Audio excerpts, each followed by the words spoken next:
Good morning everyone. कैसे आप लोग? सब लोग ठीक ठाक हैं?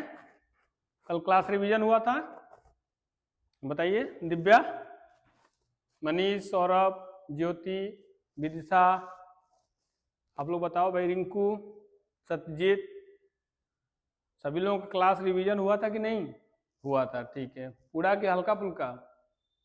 हल्का फुल्का। क्यों हल्का फुल्का हुआ? टाइम कम मिला?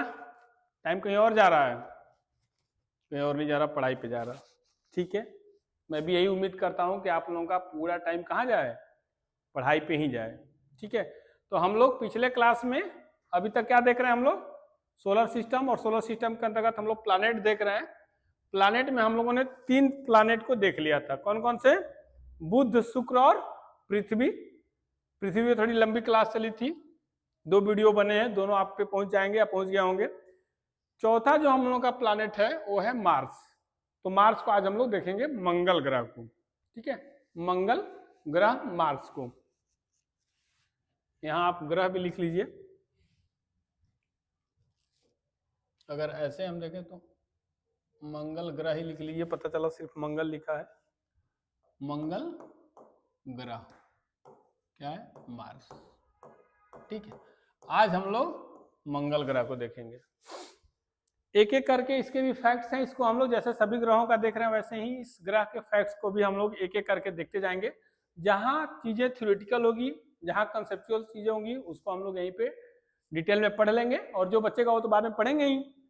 तो अभी फैक्ट्स के रूप में इसको हम लोग पढ़ते हैं, जो चीजें अभी समझाने लायक होगी वो समझ लेंगे हम लोग। तो आइए एक एक करके हम लोग पढ़ते हैं। चलिए, तो इसमें पहला फैक्ट यह है कि यह दूरी के क्रम में चौथा ग्रह है। फोर्थ, चौथा ग्रह। दूरी हम आपको ऑर्डर बताए थे, कैसा था? सूर्य से अगर हम दूरी को देखें, क्योंकि हम सभी प्लैनेट को किस में पढ़ेंगे? सूर्य के ही रिस्पेक्ट में पढ़ेंगे, पृथ्वी के, अर्थ के रिस्पेक्ट में नहीं पढ़ेंगे। हम लोग सूर्य को केंद्र में रख के ही सब पढ़ रहे हैं आगे। तो सूर्य के बाद पहला ग्रह क्या था? बुध, फिर शुक्र, फिर पृथ्वी, फिर मंगल, बृहस्पति, शनि, अरुण और वरुण। तो चौथा हो गया कौन सा ग्रह? मंगल ग्रह। तो ये सूर्य से दूरी के क्रम में चौथा ग्रह है। अगला फैक्ट है, इसे लाल ग्रह, रेड प्लैनेट भी कहा जाता है।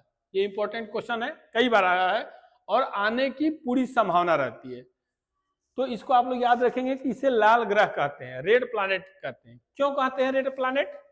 क्योंकि जो मंगल ग्रह का सतह है वो लाल है।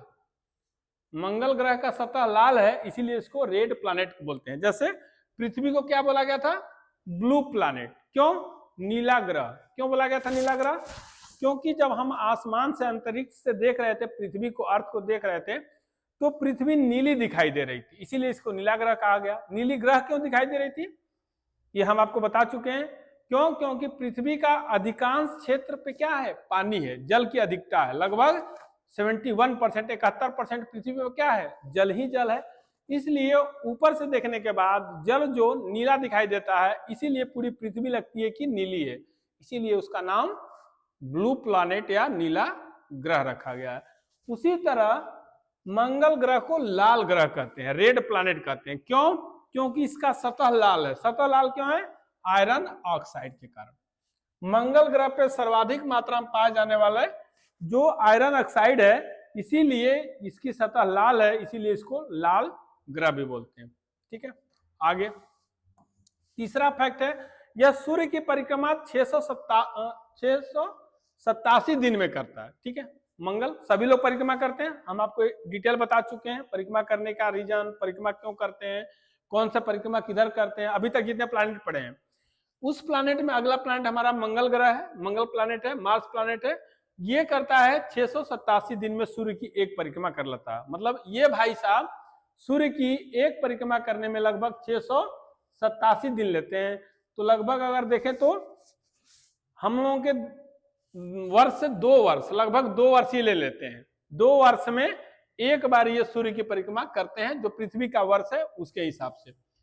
अगला, और ये भी आपको यही बता दें कि जो ये परिक्रमा है कैसा है? पश्चिम से पूर्व की तरह है। हम ऐसे 2 ग्रह, 8 प्लैनेट, 8 ग्रह हैं, 8 ग्रह में ऐसे 2 ग्रह बताए थे जो सूर्य की परिक्रमा कैसे करते हैं? क्लॉकवाइज करते हैं और 6 ग्रह ऐसे करते हैं एंटी क्लॉकवाइज। जो क्लॉकवाइज करते हैं वो है कौन से? शुक्र और अरुण, शुक्र और अरुण। और जो बाकी 6 ग्रह हैं वो कैसे करते हैं? वो एंटी क्लॉकवाइज अर्थात पश्चिम से पूर्व की तरह करते हैं, और बाकी लोग जो 2 ग्रह हो पूर्व से पश्चिम की तरह करते हैं। ठीक है, तो ये मंगल ग्रह, मंगल भाई साहब जो ग्रह हैं ये भी कैसे करते हैं? ये पश्चिम से पूर्व की तरह करते हैं, अर्थात पृथ्वी और अन्य जो 5 ग्रह हैं उसके हिसाब से करते हैं। अगला फैक्ट, इसकी घूर्णन गति पृथ्वी के घूर्णन गति के समान है। मतलब पृथ्वी का घूर्णन गति कल हम बताए थे कितना है? पृथ्वी अपने अक्ष पर कितने देर में घूम जाती है? 24 घंटे में। 23 घंटा 56 मिनट 4 सेकंड बताए थे, लगभग 24 घंटे। तो इनका भी अगर घूर्णन गति देखें, मार्स का अगर घूर्णन गति देखें तो पृथ्वी के लगभग समान है। लगभग इसका 25 दिन है, आगे हम लोग देखेंगे। तो 24 या 25 ऐसी है, और 24 घंटा। उसी तरह इसका 25 घंटा है, सॉरी हम दिन बोल दिए थे। 24 घंटा है पृथ्वी का, इसी तरह इसका 25 घंटा है, तो लगभग समान है। इसीलिए कहा जाता है कि मार्स मंगल का घूर्णन गति पृथ्वी के घूर्णन गति के लगभग समान है। ठीक है, और दूसरी चीज की, पृथ्वी पे तो वायुमंडल है, तभी तो जीवन है यहाँ पे, है ना। लेकिन यहाँ पे वायुमंडल तो है, बहुत विरल है, डेंस नहीं है, सघन नहीं है, बहुत विरल है, लाइट है, बहुत कम मात्रा में कोई चीज है। कौन कौन चीज वो ज्यादा है वहां पे आगे हम पढ़ेंगे। लेकिन अगर ये पता चल जाए अच्छे से कि मार्स पे भी जो वायुमंडल है वो पृथ्वी की तरह हो जाए, मतलब डेंस हो जाए, सघन हो जाए, पर्याप्त मात्रा में सब कुछ मिलने लगे, तो वहां भी जीवन संभव हो जाएगा। हालांकि वैज्ञानिक इस खोज में लगातार लगे हुए हैं कि मंगल पे शायद जीवन की संभावना हो सकती है। क्योंकि पृथ्वी पे क्यों है जीवन की संभावना? तो हम आपको कल बताए थे, पृथ्वी पे जीवन की संभावना इसीलिए है क्योंकि पृथ्वी पे पर्याप्त मात्रा में टेम्परेचर है, तापमान है, पर्याप्त मात्रा में ऑक्सीजन है, पर्याप्त मात्रा में CO2 है, N2 है, अन्य गैसें भी हैं। इसके अलावा जल है, H2O है, पर्वत है, पहाड़ है, मैदान है, हमारे कृषि करने के लिए मैदान है, भूमि है। तो ये सभी चीजें अनुकूल हैं पृथ्वी पे, इसीलिए जीवन है यहाँ पे। अगर मार्स मंगल पे भी अगर ये सब चीजें मिलने लगे तो फिर यह माना जाएगा कि यहाँ भी क्या हो जाएगा? जीवन संभव हो जाएगा। ठीक है, अगला फैक्ट, इसके उपग्रह, जैसे पृथ्वी का एकमात्र उपग्रह कौन सा था? चंद्रमा। उसी तरह ऐसे कुछ ग्रह हैं जिसके उपग्रह नहीं है, वो आपको हम बता चुके हैं, आज नहीं बताएंगे, कल ये हम पूछेंगे आप लोगों से। तो कुछ ऐसे ग्रह हैं जिनके उपग्रह नहीं है, उनका कोई देखने ताकने वाला या फिर उनका देखभाल करने वाला कोई नहीं है, लेकिन इनके उपग्रह हैं। सौभाग्यशाली हैं ये कि जिसके देख रेख करने वाला कोई विद्यमान है। तो इसी तरह मंगल ग्रह का भी 2 उपग्रह हैं, पहला फोबोस और दूसरा डीमोस। इसके 2 उपग्रह हैं जिनके नाम है फोबोस और डीमोस, फोबोस और डीमोस। ठीक है, डीमोस उपग्रह पे सबसे बड़ा पर्वत ज्वालामुखी है वहां पे, उसका नाम है ओलंपस ज्वालामुखी। सबसे बड़ी ज्वालामुखी जो डीमोस पे भी ज्वालामुखी, आगे हम लोग ज्वालामुखी पढ़ेंगे, पर्वत पठार मैदान ज्वालामुखी सब पढ़ेंगे, तो इसमें हम लोग पढ़ेंगे तो ओलंपस के बाद वहां भी पढ़ेंगे। लेकिन अभी यहाँ फैक्ट के रूप में आपको बता दें कि इसके जो 2 उपग्रह है फोबोस और डीमोस, डीमोस जो उपग्रह है, इस उपग्रह पे सबसे बड़ा ज्वालामुखी पाई जाती है, उसका नाम है ओलंपस। ठीक है, और यह सौरमंडल का सबसे छोटा उपग्रह भी है। कौन सा? डीमोस। सौरमंडल मतलब पूरे सौरमंडल का सबसे छोटा उपग्रह कौन सा है? डीमोस है। क्लियर? ये क्वेश्चन कई बार आया हुआ है, तो उम्मीद है कि आगे भी आएगा, और ये भी उम्मीद है कि आप लोग इसे याद कर लेंगे। हालांकि इतनी बार यहीं पे बता दी जाएगी कि बार बार बताने से आपको यहीं पे याद हो जाएगा। तो 2 उपग्रह हुए किसके? मंगल ग्रह के, पहला फोबोस, दूसरा डीमोस। डीमोस पे जो ओलंपस ज्वालामुखी है वो यहाँ का सबसे बड़ा ज्वालामुखी है। डीमोस पे ही कहा जाता है कि डीमोस सौरमंडल का सबसे छोटा उपग्रह भी है, और डीमोस पे ही एक पर्वत है, निक्स ओलंपिया पर्वत। निक्स ओलंपिया पर्वत किस पे है? डीमोस पे। डीमोस क्या है? मंगल का उपग्रह है, मंगल ग्रह का उपग्रह है। 2 उपग्रह, फोबोस और डीमोस। दूसरा जो उपग्रह है डीमोस, इस डीमोस पे ओलंपस ज्वालामुखी पाई जाती है, पहली बात। दूसरी बात कि यह सौरमंडल का सबसे छोटा उपग्रह है। तीसरी बात कि यहीं पे निक्स ओलंपिया नामक पर्वत पाया जाता है। ये पर्वत एवरेस्ट से जो हमारे यहाँ पृथ्वी पे एवरेस्ट है उस एवरेस्ट से 3 गुना ऊंचा है। अगर हाइट देखें तो 3 गुना ऊंचा है। और आपको पता होना चाहिए या पता होगा कि एवरेस्ट की हाइट कितनी है, 8,848 मीटर। हालांकि ये हाइट एवरेस्ट की बढ़ते घटते रहती है, कभी 50 हो जाता है, मतलब 8,850 हो जाता है, कभी 8,848 आ जाता है, लेकिन जो सर्वमान्य हाइट है इसकी वो है 8,848 मीटर। ठीक है, तो इससे भी 3 गुना, मतलब कि लगभग 25,000, आप देखें तो 25,000 मीटर ऊंचा क्या है, निक्स ओलंपिया है। ठीक है, अब सोचिए कि जब 8,800 लगभग 9,000 मीटर अगर ऊंचा एवरेस्ट है तो उसकी ऊंचाई कितनी होती है, कितनी दिख में आती है। एवरेस्ट पर्वतारोही जो चढ़ते हैं वो बताते हैं, उनके अनुभव बताते हैं, उनके रिस्क जो आते हैं वो बताते हैं। तो जब निक्स ओलंपिया पे फतह करना हो, निक्स ओलंपिया पे पर्वतारोही जाएंगे, अगर पर्वत चढ़ना है तो कितना टाइम लगेगा और कितना कठिन है।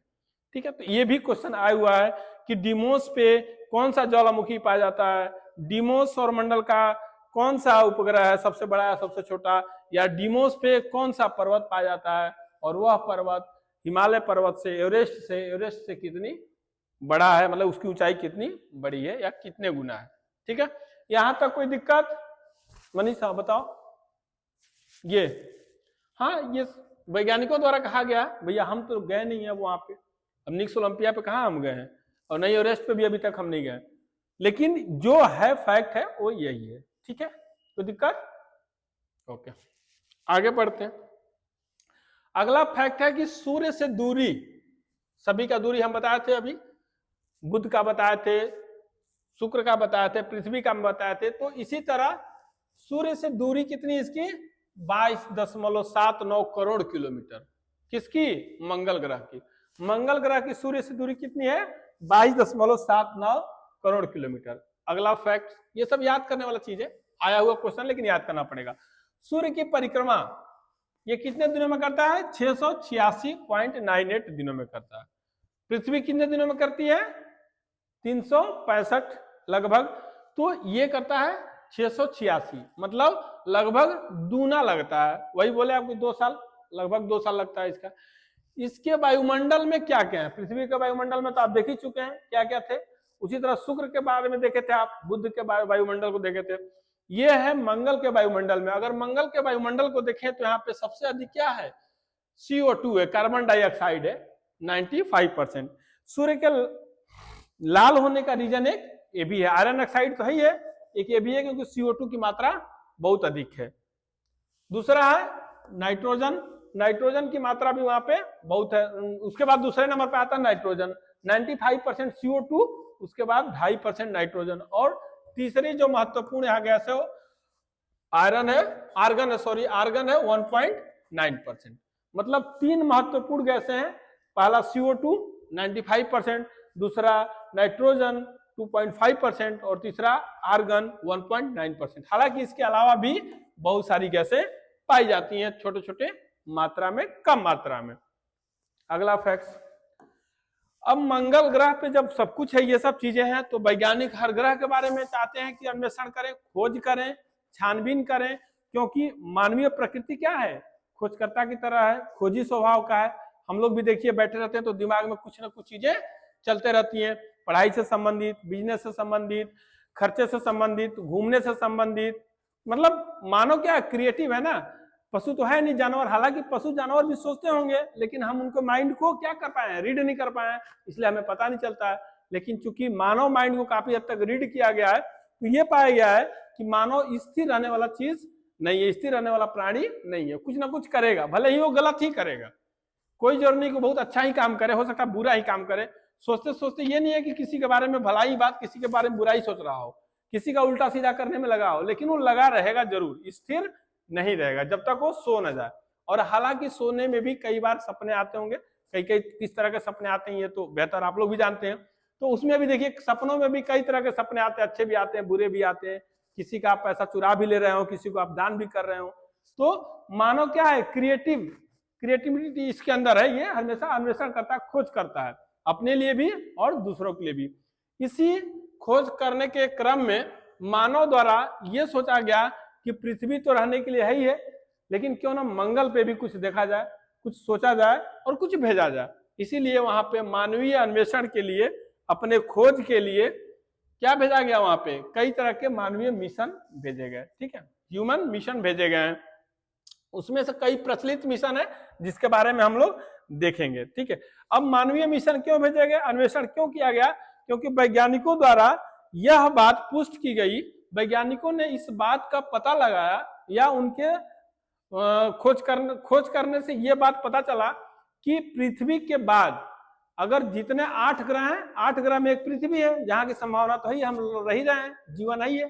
पृथ्वी के बाद अगर कोई उपग्रह है, पृथ्वी के बाद 8 ग्रहों में से जो 7 ग्रह बचे हैं, 7 ग्रहों में से एकमात्र उपग्रह मंगल है जिसपे जीवन की संभावना हो सकती है और अच्छे तरह से हो सकती है। तो ये बात जैसे ही मानव को पता चली, मानव उस पर लग गया, क्योंकि मानव को लगना ही आता है। तो मानव क्या किया, मंगल पर अन्वेषण करना शुरू कर दिया कि अब खोज करते हैं, और हो ना हो अगर ससुराल पृथ्वी पे है तो मायका कहाँ होगा, मंगल पे, और यदि मायका ससुराल पे है, मायका अगर पृथ्वी पे है तो ससुराल मंगल पे क्यों न किया जाए।